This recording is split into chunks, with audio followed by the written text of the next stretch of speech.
Patrick's Day, everyone. For those of you that are familiar with the layout of my apartment. Hi, Mom! You might know that I'm filming this in my hallway. And I could use the excuse that it's the only room in my house that has a green wall. And it is St. Patrick's Day, so I wanted to be festive and appropriately colored.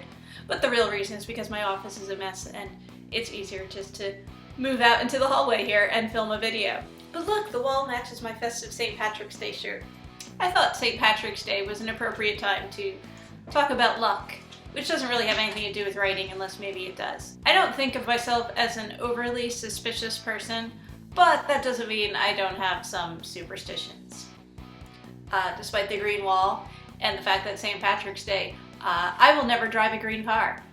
This is because my grandmother always claimed that green cars were bad luck, and I know there's probably nothing unlucky about green cars, but I'm never going to drive one. Sometimes when it's Friday the 13th, I make excuses about having to go out and just stay home because I get nervous about going out on Friday the 13th like I'm inviting bad luck. But I'd like you to know that last Friday was Friday the 13th, and I did leave my house and go to a number of places, and miraculously I survived without a scratch, and in fact it ended up being a pretty good day. By contrast, I went out on Tuesday the 10th, and I ended up losing my car key, which is actually the next to last car key I have, and so I have to get a replacement one. And it turns out it costs a small fortune to get a car key replaced on a modern car. So yeah, that wasn't pretty cool. And that happened on the 10th, not the 13th.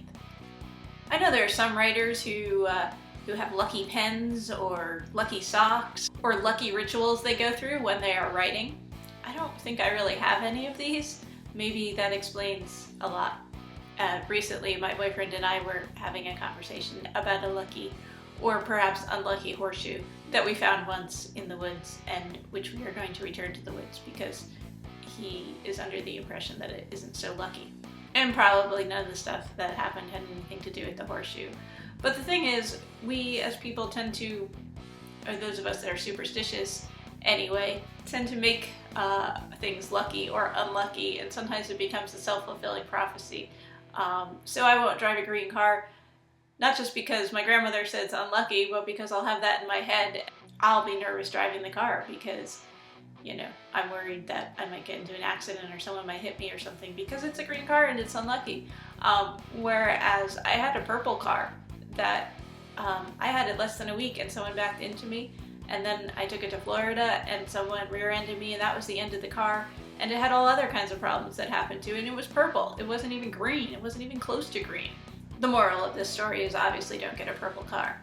No, for real, the moral of this story is don't be too concerned about luck and unlucky things and superstitious things, because probably it's all just in your head.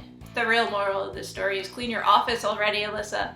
But here's the thing, if I find a heads-up penny on the ground, I am always going to pick it up. Because, oh, good, heads up penny is good luck. If I find a heads down penny on the ground, I will turn it over and leave it heads up so somebody else can find it and have good luck all day. And even if nothing good, even if it's just a penny on the ground, it's just thinking that, hey, this is a lucky thing and we're having good luck. And so it gives you a good feeling, I think. So may you all find heads up pennies today, and may you all have good luck. And also stay away from green cars, and purple ones too. No, I'm just kidding. But yeah, luck doesn't write books, you do, and you don't need lucky socks or lucky pens or lucky anything to write your book. You really just need to sit down and do it. And hey, I'm going to use that as an excuse for why my office is a mess, because I've been too busy writing to clean my office. And if you believe that, I'll tell you another one. Okay everyone, have a lucky day, and I'll see you again next week. Maybe even from a nice cleaned out office. But don't hold your breath.